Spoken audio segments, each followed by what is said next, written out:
Bismillahirrahmanirrahim. Assalamualaikum warahmatullahi wabarakatuh. Perkenalkan, saya Lukman Hakim, mahasiswa program studi ilmu komunikasi di Universitas Siber Asia.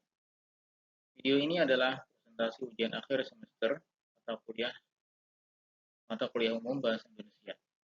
Berupa intisari laporan penelitian saya yang berjudul Efektivitas Komunikasi Digital dalam mendukung layanan bimbingan dan konseling di lingkungan pesantren. Dengan studi kasus di Pondok Pesantren Tahfiz Darul Quran Istiqomah, tempat saya sendiri bertugas sebagai guru BK. Belum masuk ke inti materi, ini adalah presentasinya. Sebelum kita masuk ke inti materi, ini alur presentasinya. Kita mulai dari latar belakang masalah, lanjut kedua landasan teori komunikasi yang saya pakai, metode penelitian, temuan lapangan berupa 3 bentuk komunikasi digital yang diterapkan di DKI, pembahasan dampak dan tantangannya, dan saya tutup dengan kesimpulan. Coba kita bayangkan dengan hampir 900 santri di DKI, buku catatan konseling fisik itu rentan hilang, sulit diakses cepat, dan menyulitkan pemantauan riwayat santri secara berkelanjutan. Dari sinilah rumusan masalah penelitian ini muncul. Sejauh mana komunikasi digital efektif mendukung layanan BK di lingkungan pesantren. Kalau kita lihat dari kacamata ilmu komunikasi, bukan sekedar kacamata BK. Penting saya tegaskan di awal, penelitian ini saya posisikan sebagai kajian ilmu komunikasi, bukan kajian bimbingan konseling semata. Fokusnya ada pada perubahan saluran dan pola komunikasi antara konselor dan wali santri. Dari komunikasi tatap muka dan catatan manual menuju komunikasi yang termediasi komputer. 2 teori komunikasi yang saya pakai sebagai pisau analisis adalah media richness theory dari Duff dan Langdon tahun 1986, dan computer mediated communication dari Walter tahun 1996. Teori pertama, media richness theory dari Duff dan Langdon tahun 1986.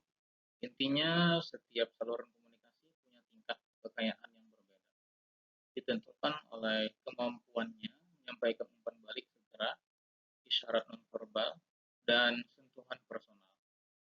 Tatap muka itu saluran paling kaya, sementara pesan WhatsApp atau formulir digital itu saluran yang lebih ramping, tapi unggul di kecepatan dan efisiensi. Konselor perlu memilih saluran yang tepat sesuai sifat pesannya. Saluran kaya untuk kasus yang sensitif, saluran ramping untuk koordinasi yang sifatnya. Teori kedua, computer mediated communication dari Walter tahun 1996. Uniknya, Walter menunjukkan bahwa komunikasi lewat komputer atau gawai itu tidak selalu berarti lebih miskin makna dibandingkan tatap muka.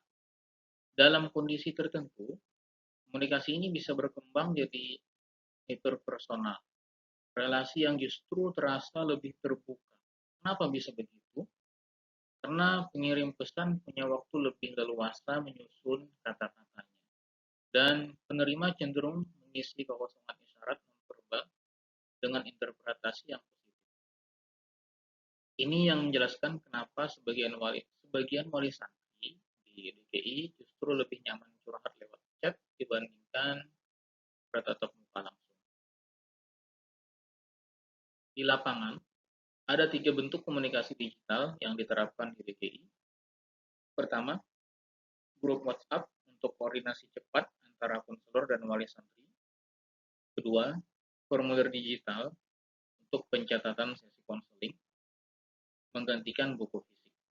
Ketiga, sistem basis data sederhana yang menyimpan riwayat konseling tiap santri secara terstruktur, sehingga bisa ditelusuri cepat berdasarkan nama atau kelas. Ada 3 dampak positif yang saya rasakan dan amati.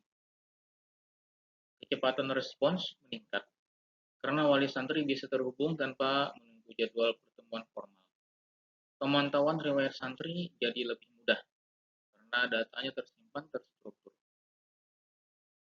Dan yang menarik, terbukaan komunikasi juga meningkat. Ini persis seperti yang dijelaskan hyperpersonal dari Walter, di mana wali santri justru lebih leluasa menyampaikan kekhawatiran lewat pesan teks dibandingkan bertatap muka langsung. Meski banyak manfaatnya, penerapan komunikasi digital di pesantren tidak lepas dari tantangan. Sebagian wali santri di daerah dengan akses internet terbatas kesulitan mengikuti komunikasi digital secara konsisten. Selain itu, media digital di pesantren tetap perlu menjaga adab dan kesantunan komunikasi sesuai nilai-nilai keagamaan. Dan yang paling penting, kasus-kasus dengan muatan emosional tinggi tetap membutuhkan saluran kaya berupa pertemuan tatap muka. Sesuai media Reichen's teori, karena saluran digital berisiko kehilangan nuansa dan isyarat nonverbal yang justru krusial untuk kasus semacam ini. Aspek lain yang layak dicermati adalah dampak terhadap efisiensi waktu konselor. Sebelum digitalisasi, sebagian besar waktu kerja saya tersita untuk hal administratif, menyalin ulang catatan, mencari berkas lama, menjadwalkan pertemuan satu persatu.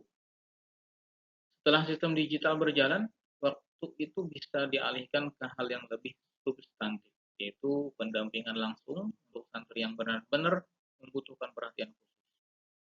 Tapi perlu dicatat, efisiensi ini menuntut kedisiplinan baru, kebiasaan mendokumentasikan tiap interaksi secara konsisten ke sistem digital, karena tanpa itu manfaatnya tidak akan optimal.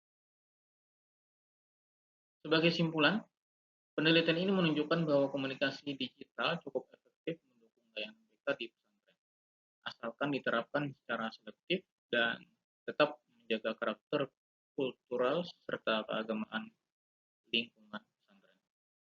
Saluran ramping seperti WhatsApp dan formulir digital efektif untuk urusan administratif. Efek hyperpersonal justru mendorong keterbukaan wali santri, tapi saluran kaya, yaitu tatap muka, tetap wajib dipertahankan untuk kasus-kasus sensitif. Intinya, komunikasi digital paling efektif diposisikan sebagai pelengkap, bukan pengganti relasi personal antara konselor dan santri. Referensi utama yang saya gunakan antara lain Duff dan Langille tahun 1986 untuk media Reichen's teori, Walter tahun 1996 untuk computer media communication, serta beberapa studi tentang layanan BK daring dan komunikasi digital di pesantren. Daftar pustaka lengkapnya 9 referensi ada di laporan penelitian tertulis. Demikian presentasi yang dapat saya sampaikan.